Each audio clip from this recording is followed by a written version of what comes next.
Dom Antônio Afonso de Miranda.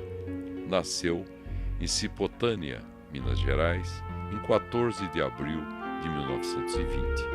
Ordenado sacerdote em Belo Horizonte em 1945 e sagrado bispo em Mercês, Minas Gerais, em 1971. Atuou em diversas cidades mineiras e, desde 1981, é bispo de Taubaté. É autor de inúmeras obras que abordam os mais variados temas, indo de religiosos até sexualidade, matrimônio e família, tendo produtiva participação como colaborador em diversas publicações nacionais. Dom Antônio Afonso de Miranda é uma pessoa de gestos singelos, mas reputa como atividades das mais importantes da sua vida sacerdotal o trabalho de formação dos seminaristas nos seminários de Manhumirim e de Dores do Indaiá, as missões populares que pregou na paróquia de Inhapim, Minas Gerais, em 1947, as funções de pároco em Dores de Indaiá, o pastoreio episcopal por 16 anos em 3 dioceses, Lorena, Campanha e Taubaté. Toda a minha longa vida, eu fui professor de latim. Que maravilha, né? Porque depois de 5 anos, fui removido para Dores do Indaiá, aonde assumi a paróquia, mas assumi um seminário nosso que estava fechado, devia reabri-lo. Levei comigo uns 20 e tantos seminaristas e continuei ali por outros 5 anos, exercendo a minha função de reitor do seminário e pároco simultaneamente. Acumulando as turmas, né? Mas eu tinha outros companheiros comigo. E ali o senhor ficou bastante tempo, então, né, Ao todo eu fiquei lá 14 anos em Dores do Indaiá, porém foram interrompidos. Depois de 5 anos, esses 5 anos que eu estive lá, foram interrompidos porquanto os padres da minha congregação me elegeram superior geral da minha congregação. Em virtude disto, eu tive de regressar a Manhumirim, que era a sede do governo, e assumir o governo. Pois não. O governo era de 5 anos, mas eu fui reeleito por outros 5 anos. Então o senhor acabou ficando 10 anos. Acabando 10 anos em Manhumirim. Pois não. E posteriormente a isto, regressei a Dores do Indaiá novamente, assumi a minha paróquia e fiquei lá completando os 14 anos de pároco.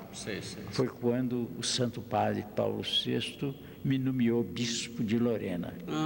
Então o senhor foi nomeado bispo de Lorena. De Lorena. Na cidade de Lorena. Da cidade de Lorena, que nem conhecia. Foi pelo Santo Padre Paulo VI. Paulo VI, que me nomeou bispo. Interessante, né? Vim direto de lá para Lorena. Pois não. Fui sagrado em Minas e tomei posse um mês depois. E Lorena o senhor ficou quanto tempo? Lorena eu fiquei 5 anos também. 5 anos. A minha vida é toda assim marchetada de 5 anos. 5 anos. Etapas de 5 anos. Fiquei 5 anos em Lorena como bispo. Pois não. Depois o Santo Padre me removeu para Campanha, no sul de Minas. Campanha, sul de Minas. Fiquei 5 anos lá. E afinal, com a doença do Dom Couto aqui, eu fui removido para esta diocese de Taubaté. Substituindo Dom Couto. Dom Couto. Olha que maravilha. Né? Sucedi a Dom Couto aqui e fiquei curioso. Sucedi a Dom Couto, que estava doente. Ele que se esperava que tivesse em condições, realmente estava em condições de não poder administrar a diocese. Mas ele sobreviveu todo o tempo que eu fui bispo. Ele ficou afastado, né? Afastado. Mas sobreviveu ainda teve uma sobrevida de quantos anos? De 15 anos. 15 anos. Né? Ou mais, não sei. Eu me lembro quando o Dom Couto foi nomeado bispo, né? Pois é. Mas logo em seguida ele adoeceu. Ele adoeceu. Pois não. Eu o sucedi e fiquei bispo o tempo todo aqui, exatamente quando ele morreu, é que eu deixei o episcopado. Pois não. Foi nomeado Dom Couto, que me sucedeu. Não é? O Dom Antônio, eu tenho observado que o estado de Minas é um estado assim, onde há um número muito grande de católicos, né? Sim. E qual seria o motivo disso daí? Porque a gente, através da Rádio Aparecida, né? Através da Canção Nova, a gente observa que os mineiros são muito voltados para Deus, né? Para Deus. E qual seria o motivo disso daí, Dom Antônio? Olha, eu atribuo isto, Valdomiro, primeiramente as origens das Minas Gerais. As Minas Gerais, que tiveram a presença dos nossos bandeirantes, que foram daqui para lá, mas que já anteriormente, naqueles rincões ali, tinham entrado os portugueses. Sei. E os portugueses tiveram uma ação muito grande em Minas, no sentido da implantação da fé. Haja visto o grande número de igrejas que construíram. E Portugal sempre foi muito católico. Muito católico. Portugal e Espanha, né? Espanha. O senhor veja que a cidade de Mariana, por exemplo, que foi o primeiro bispado de Minas Gerais, tem um número enorme de igrejas, proporcionado ao tamanho da cidade, é uma coisa incrível. E a cidade mais antiga de Minas, né, Mariana? A cidade mais antiga de Minas. Depois a de Ouro Preto é a mesma coisa. Depois é Ouro Preto também. Grande quantidade de igrejas. Sei. Nossa, de vez em quando eu vou com a minha... 2, 3 vezes por ano eu vou até aquele lado lá. E a minha esposa adora entrar naquelas igrejas, ver aquelas obras do Aleijadinho, né? Do mestre Ataíde. Isso mesmo. E é uma maravilha, uma coisa maravilhosa. Mas eu sempre notei o povo mineiro é um povo assim muito católico, muito voltado para Deus. Ele foi criado. Então a influência desses portugueses. Influência dos portugueses. E também influência dos missionários lazaristas, que se estabeleceram em Minas com um grande seminário, Caraça, que mais tarde se transformou em colégio que educou gerações de grandes homens, inclusive presidentes da República. 2 presidentes saíram de lá, né? Um é o Arthur Bernardes. O outro eu até não me lembro quem é. O outro seria Venceslau Braz. Eu não sei. Eu acho que é Venceslau Braz, não. Não tenho certeza. Arthur Bernardes e... O Arthur Bernardes eu tenho certeza. Curioso é que o Arthur Bernardes era tido como filho de Viçosa. Sei. E, na verdade, ele não era filho de Viçosa. Ele não era de Viçosa? Ele era filho de São Caetano do Chapotó, meu conterrâneo. Era seu conterrâneo? Conterrâneo. Quem me mostrou isto foi o vigário antigo de lá. Já depois que eu era padre, eu estive lá e ele me revelou que, fazendo pesquisas nos livros da paróquia, encontrou lá Arthur Bernardes da Silva, filho de fulano Beltrana, nascido na Beijaúba, pertencente àquele lugar. Beijaúba era uma comunidade de roça, mas pertencente, ligada a Cipotânia. Portanto, Cipotânia foi batizado na igreja matriz de Cipotânia. A mesma igreja em que eu fui batizado. Que maravilha. Não é? Dom Antônio, ali aquele santuário do Caraça tem uma história maravilhosa, né? Ali começou com uma igrejinha, né? Nossa Senhora Mãe dos Homens, né? Isso mesmo. Fundada pelo irmão Lourenço, né? Irmão Lourenço. Era um irmão lazarista, muito piedoso. E depois ele construiu aquilo no alto da montanha, não é? Com todos os sacrifícios dele. Afinal, depois os lazaristas fundaram ali o grande colégio. Grande colégio, não é? Que foi, no princípio, foi seminário. Formou muitos padres lazaristas, diversos deles bispos mais tarde. Mas a fama do Caraça resplandeceu por toda parte. É uma maravilha ali quando a gente entra, logo na entrada está escrito assim: você está entrando no céu. E parece um céu mesmo, uma tranquilidade, uma coisa maravilhosa. A gente se sente muito bem ali, né? Você então conheceu lá pessoalmente? Esse nome Caraça é aumentativo de cara, né? De cara. Tem assim uma montanha. Uma né? montanha que é uma cara. Uma parte daquelas pedras que formam a cara. Uma cara. Grande, né? Muito isso mesmo. Por isso que tem o nome de Caraça. Nome de Caraça. Né? E ali nós temos a Cachoeirinha, Cachoeira Grande, né? Tem Lago de Pesca. Dom Pedro II esteve lá. Lá né? também, sim. Né? Dom Com a Pedro II lá esposa. esteve. Tomou banho naquele riacho que tem ali, né? Eu vejo que você conhece o Caraça muito mais do que eu, que sou mineiro.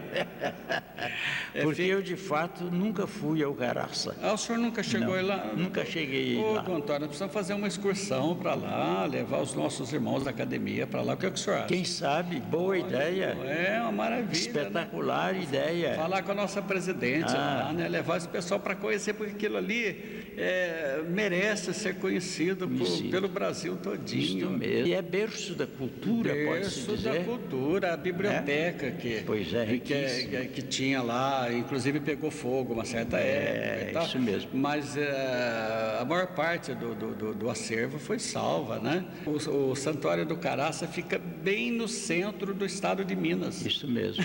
É interessante, né? Dali saíram 2 presidentes, governadores de estado. Governadores né? de estado, isso mesmo. Então, o estado de Minas é um estado maravilhoso, abençoado. Doutor Antônio, o que é preciso para ser um bom sacerdote?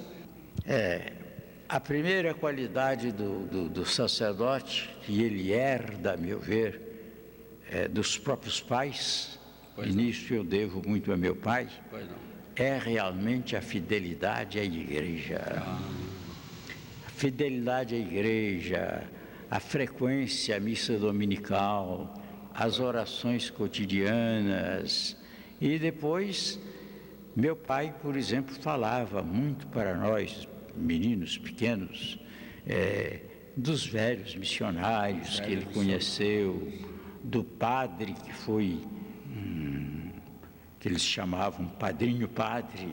Nas paróquias era costume chamar o padre de padrinho-padre. Padrinho-padre. E meu pai, por exemplo, se referia com muita veneração ao padrinho-padre Pedro, que foi o pároco de Cipotânia e de São Caetano do Chopotó, nos tempos dele.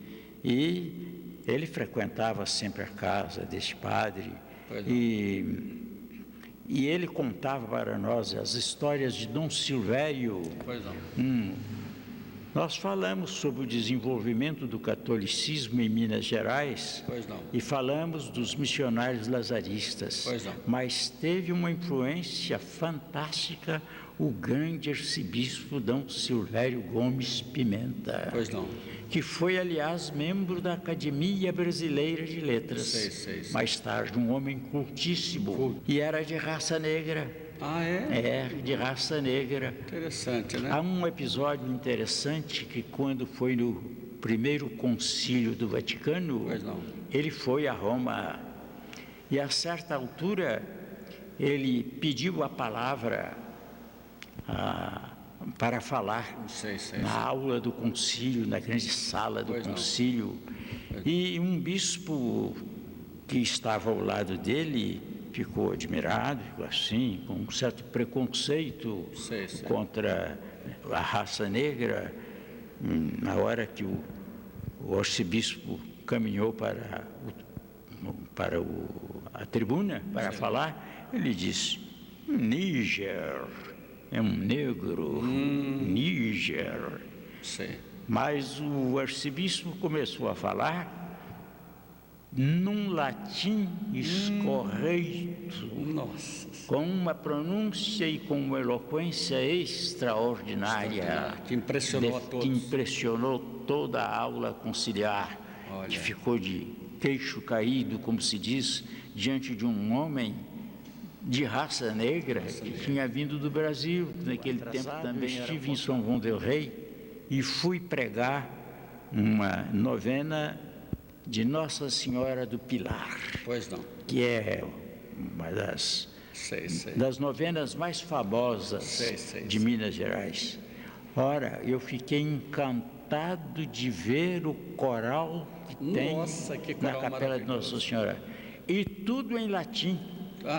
O coral canta tudo em latim. Tudo em latim, o novenário Sei. é todo feito em latim, um esplendor. Que cultura, de não? como o povo todo canta. Esses cantos mais populares, o povo todo canta em latim. Canta em A latim. Salve Regina, Sei. o Pater Noster Sei. e as partes móveis da missa, Pois o não. Kyrie eleison, não é? Kyrie eleison. Quando o coro entoava lá, Kyrie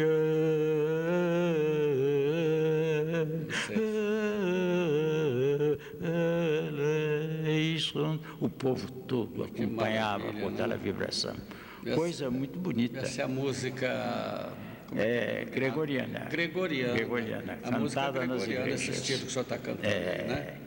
A família Minas Gerais, falando de Ouro Preto, Pois não. deu ao Brasil um outro grande arcebispo e cardeal, que foi arcebispo da Bahia, cardeal primado da Bahia, o nosso Dom Lucas Neves.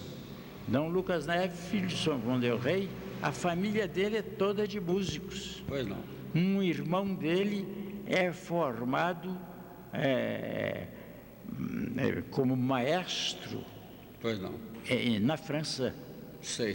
As irmãs dele são possuidoras de um coro formidável em São João del Rei, que encanta as Dom Antônio, músicas. o pessoal mais antigo, parece que era mais voltado para a cultura. Hoje a gente lamenta, né? Porque os nossos governantes parece que não se interessam muito pela nossa cultura, os nossos jovens, né? Deixam muito a desejar, né? É isso o mesmo. senhor, como bispo, o senhor sabe melhor do que a gente, né? A escola, né? A escola hoje enquadrou-se em padrões muito modernizados, à afeição dos Estados Unidos. Você veja que a mocidade aqui gosta dessa música barulhenta dos música Estados Unidos, barulhenta, não é mesmo?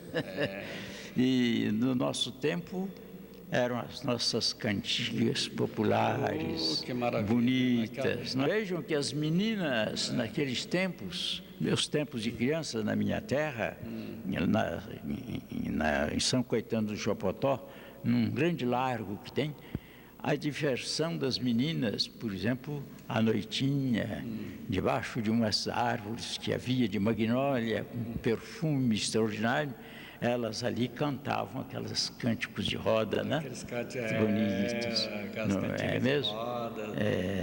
Coisa maravilhosa. Eu estive vendo a casa do Tiradentes pegada com a casa do padre, aquele de Taubaté aqui do Correia, filho do Timóteo Correia de Toledo. De Toledo. É o padre Toledo, o padre Toledo que participou da Inconfidência. Ele morava pegado com o Tiradentes. Isso mesmo. Né? E será que foi isso aí, o Tiradentes, que influenciou ele? Ou foi ele? Eu acredito que aquilo era um desejo geral, não é? Porque Minas era muito onerado com impostos, não é mesmo? Não sei.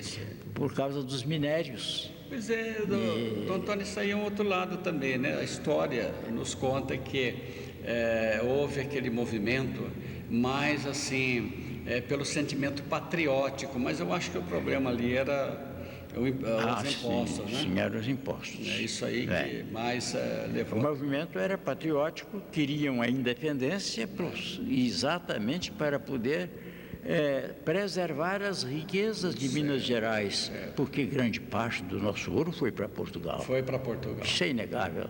O ouro que saiu de Minas Gerais, e não só ouro, brilhantes também. A minha paróquia de Dores do Indaiá, de que eu lhe falei, o rio Dores do Indaiá por causa do rio Indaiá. As margens do Indaiá foram muito produtoras de brilhantes. Lá se tiraram brilhantes em quantidade. Tanto é assim que Dores do Indaiá tem 2 lugares, um chamado, hoje são cidades separadas, perto, mais para cima e outro mais para baixo, mais pertinho. Um chama-se Quartel-Geral, outro chama-se Quartel São João. Esses quartéis o que eram? Eram quartéis da força do reino para fiscalizar a saída dos brilhantes e do ouro. Tu, Mariana, eu vi lá o Santinho do Pau Oco. Ele tem a parte de trás assim, tem um pano, né? Um pano, isso mesmo. E ele é de madeira e é oco. E ali eles faziam... levavam ouro. Traficante de ouro, né? Isso mesmo. Eles traficavam ouro para Portugal através do Santinho do Pau Oco. Isso mesmo. Dom Antônio, é uma maravilha, viu? O estado seu é um estado abençoado por Deus. Eu digo que Minas é um estado abençoado por Deus. Dom Antônio,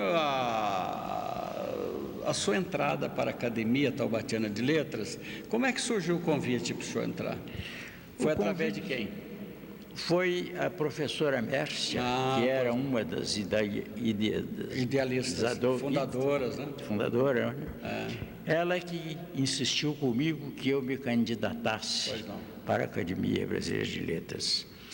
E, para ser franco, eu até me assustei com aquilo e disse a ela: professora Mércia, eu sou um escritor que já publiquei uns 30 livros, mas os meus livros são, na maioria, todos de matéria religiosa.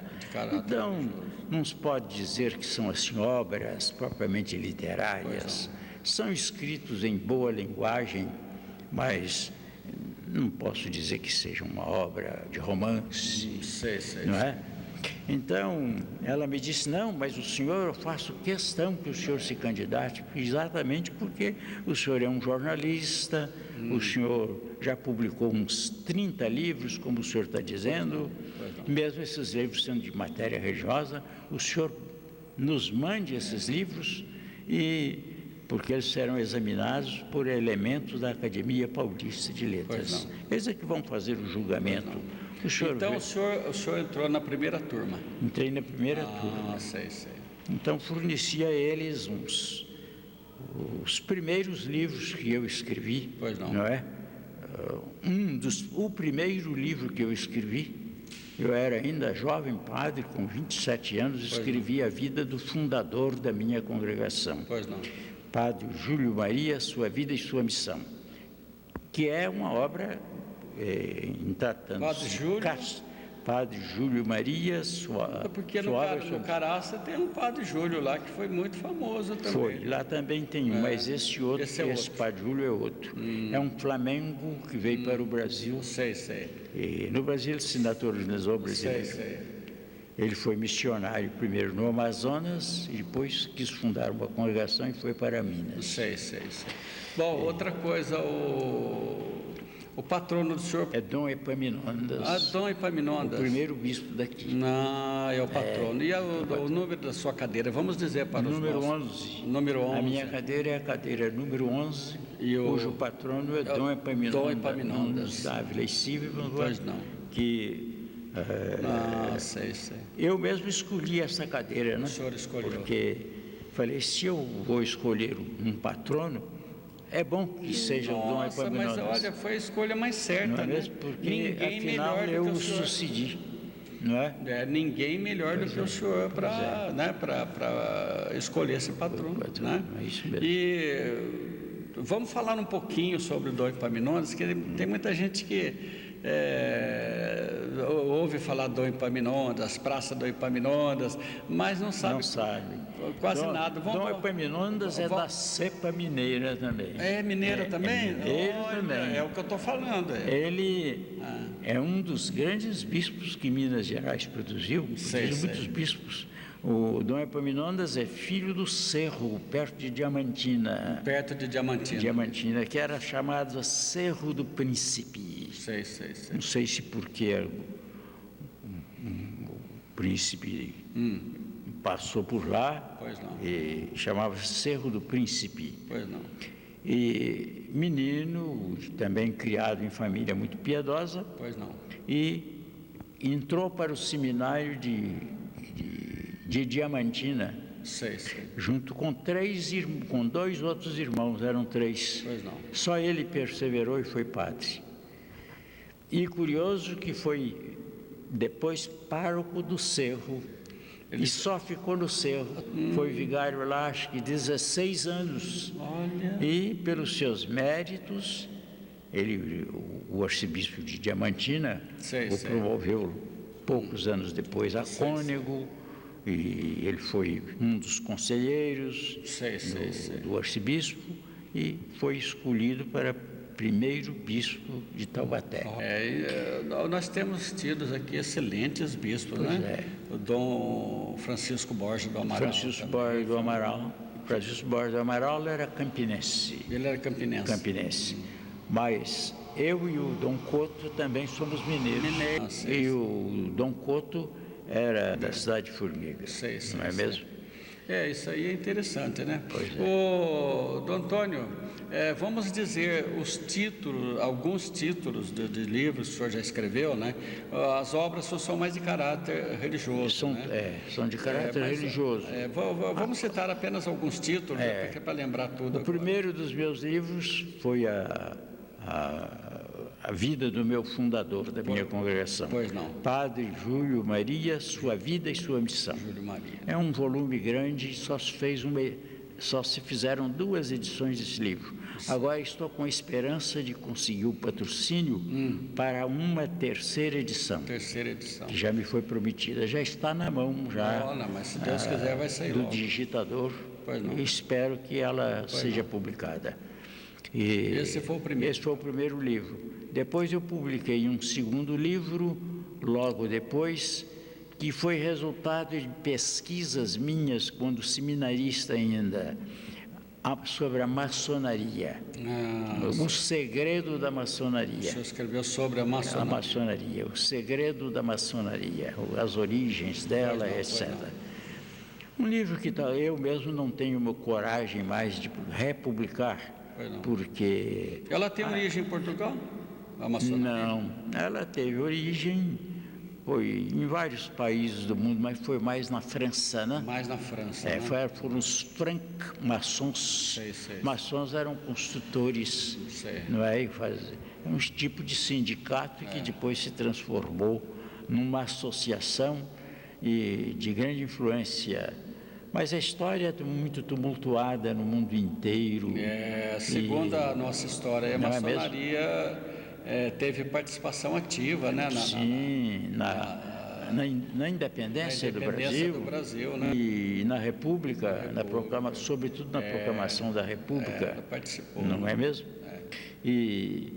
Mas que eu escrevi esse livro, mas o livro eu não pude ter tempo, acesso para pesquisar, por exemplo, a maçonaria no Brasil. Por isso é que eu nunca mais republiquei. Porque eu fiz simplesmente o histórico dos inícios da maçonaria. Maçonaria, mostrando as origens longínquas dela. A atividade dela aqui no Brasil, aqui no Brasil eu não tive tempo de pesquisar.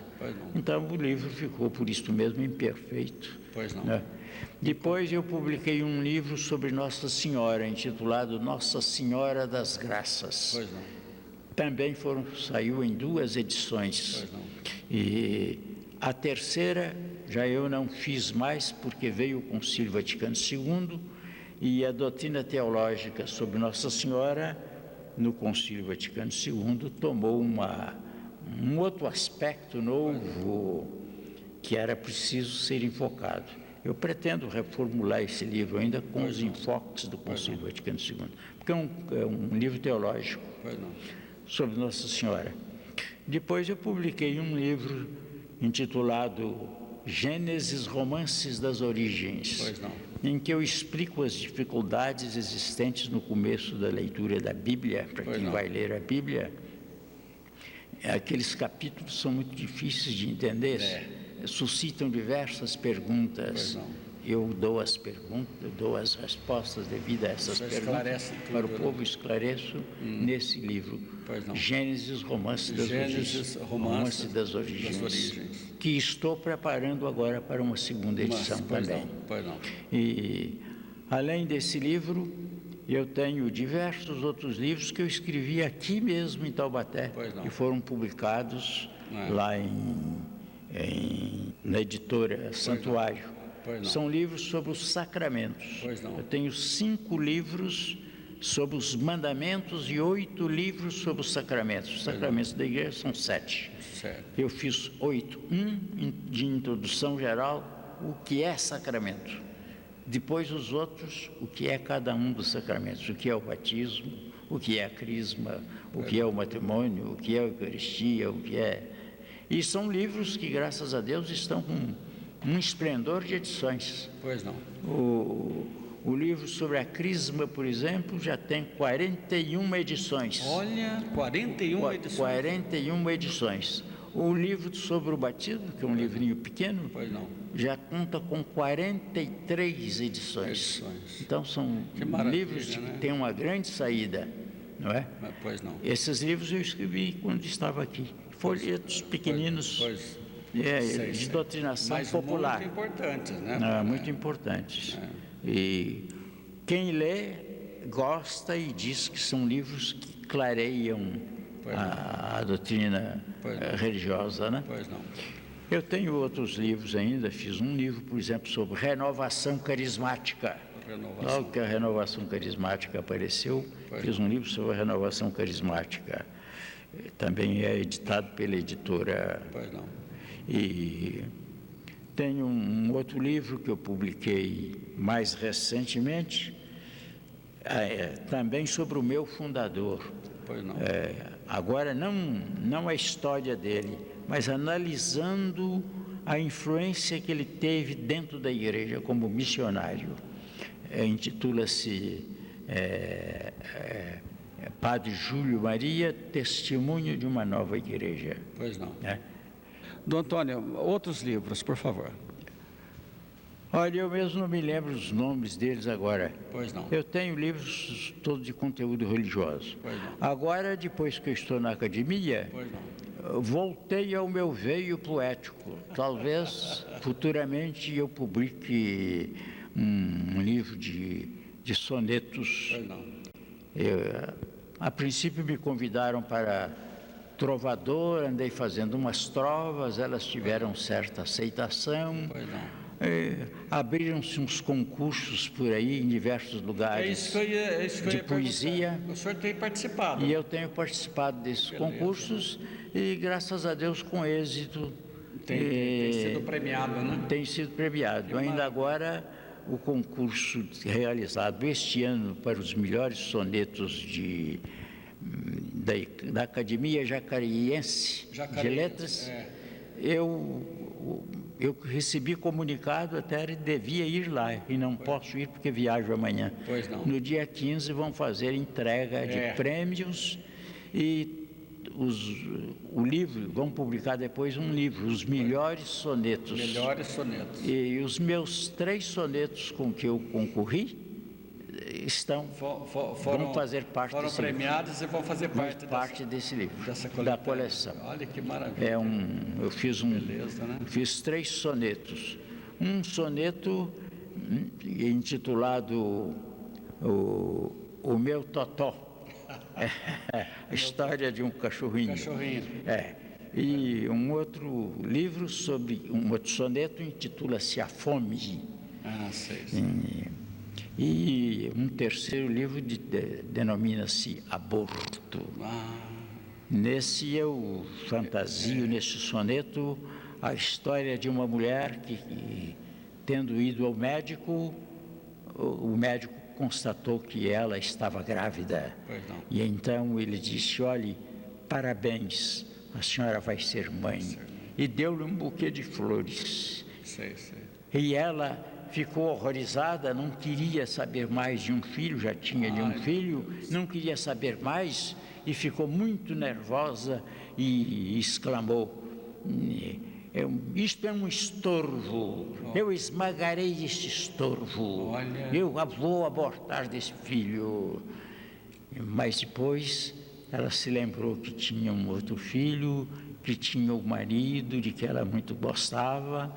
Esse filho era mais um fruto do seu marido. Ela então se acalmou e não disse mais nada Acabou e pegou, aceitando. aceitou as flores e levou-as. Olha que maravilha, né? E muitos anos corridos na sua vida, um dia ela foi a um grande recital de música.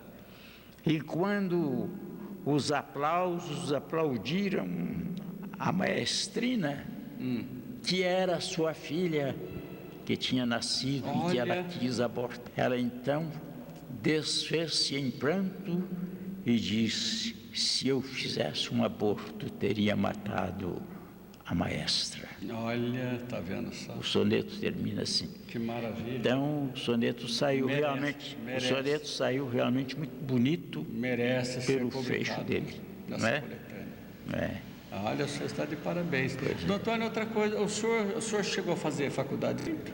Sim, fiz faculdade de Direito. Aqui mesmo? Não. Eu fiz faculdade de Direito em Vitória. Lá no Espírito Santo. Já depois de padre. Sei. Já depois de padre. Sei. Curioso que eu não tencionava fazer faculdade de Direito, foi uma circunstância muito interessante. Eu tinha governado a minha congregação como superior geral dela por 10 anos. Pois não.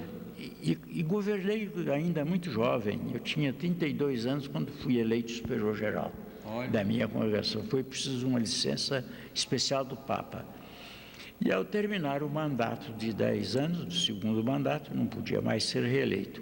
O bispo de Caratinga, então, me procurou e me disse: olha, eu tenho 2 bolsas que no Concílio Vaticano II, agora quando eu fui na segunda etapa, me foram fornecidas pelo Cardeal de Munique.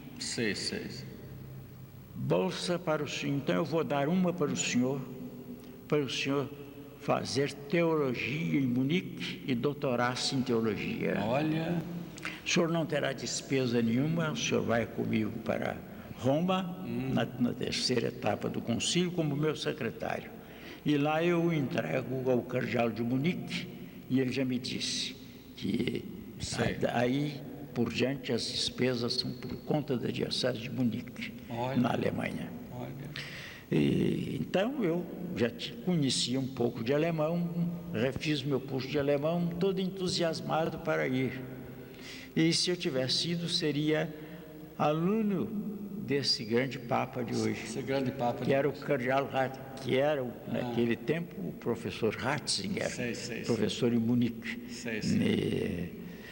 Mas quando chegou ao tempo mesmo de embarcar para lá, os meus superiores reunindo-se, o superior com o seu conselho, ele depois veio me dizer que eles achavam não conveniente a minha ida, porque eu ia ficar fora do país 5 ou 6 anos para a minha tese de doutorado, e isto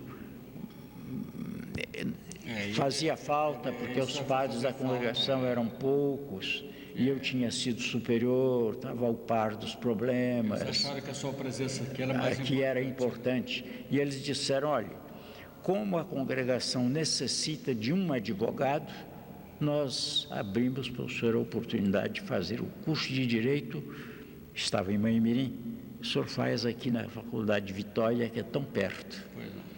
E eu então fui enfrentar o vestibular de Direito em Vitória, já padre, fui de batina e tudo. Fez um curso brilhante, né, doutor? Graças a Deus fiz um curso brilhante. Isso é muito bom. Mas não servia a minha congregação como advogado, porque 2 anos depois o Papa me nomeou bispo.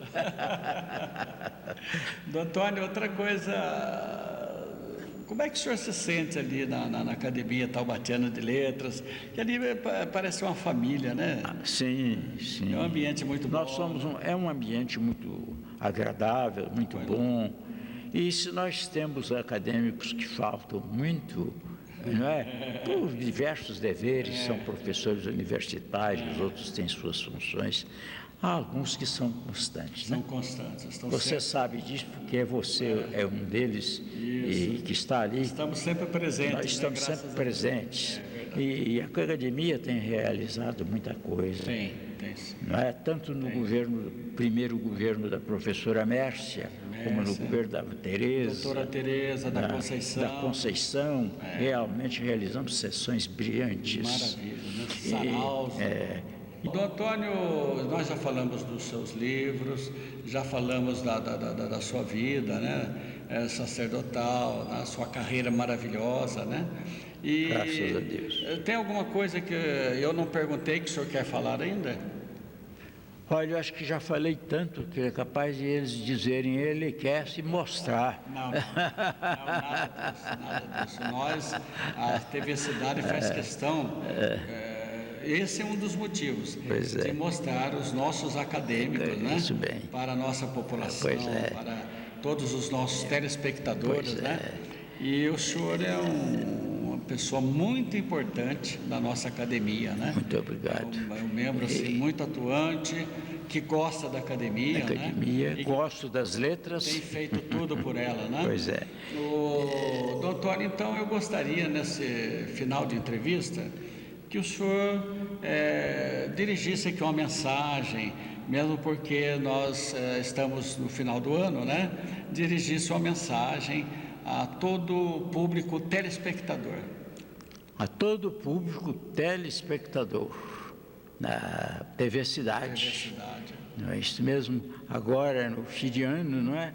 Isso. O que eu posso desejar-lhes melhor do que um Feliz Natal? Isso. Do que um abençoado novo ano de 2008? O que eu posso desejar-lhes mais do que uma cidade de Taubaté crescendo, esplendorosa, unida, e que ela seja berço de grandes filhos para o serviço da nossa pátria e também para o serviço da nossa igreja. Muito bem. E para os nossos acadêmicos, o que é que o senhor tem a dizer? Eu me sinto honrado e às vezes me sinto pequenino diante de figuras extraordinárias que nós temos na nossa academia. Digo-lhes que uma das maiores honras que me foi conferida na minha vida, depois do título de bispo, foi o de ser cidadão taubatiano e de ser acadêmico da Academia Taubatiana de Letras, ocupando a cadeira do grande patrono Dom Epaminondas. E eu gosto muito de Taubaté. Por isso que, renunciando e convidado pelo novo bispo, permaneci aqui. Aqui está um grande amor, uma terra que me acolheu amigamente e que espero que saberá acolher os meus ossos, não é? Num belo túmulo. E se quiser, pode colocar ali um epitáfio dizendo: aqui jaz um bispo da Igreja Católica mineiro, mas que se radicou perfeitamente em Taubaté como filho e soube amar essa cidade. Tá bom. Dom Antônio, muito obrigado por o senhor ter aceito esse convite e ter dado essa entrevista, né, à TV Cidade. Muito obrigado, desejamos que o senhor continue com essa lucidez, essa disposição maravilhosa ainda por muitos anos, né? Porque isso aí é uma satisfação para nós. Muito obrigado. Eu aqui lhe agradeço, Valdomiro, e agradeço à TV Cidade esta oportunidade de me comunicar com o público de um modo assim desinibido e com o coração aberto. Isso.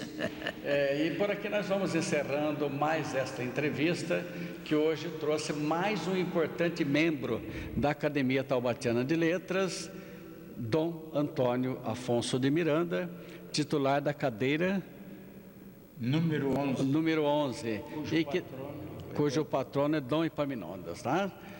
Muito obrigado pela sua atenção, prezado telespectador. Até uma nova oportunidade, se Deus quiser. Se Deus quiser. Muito obrigado.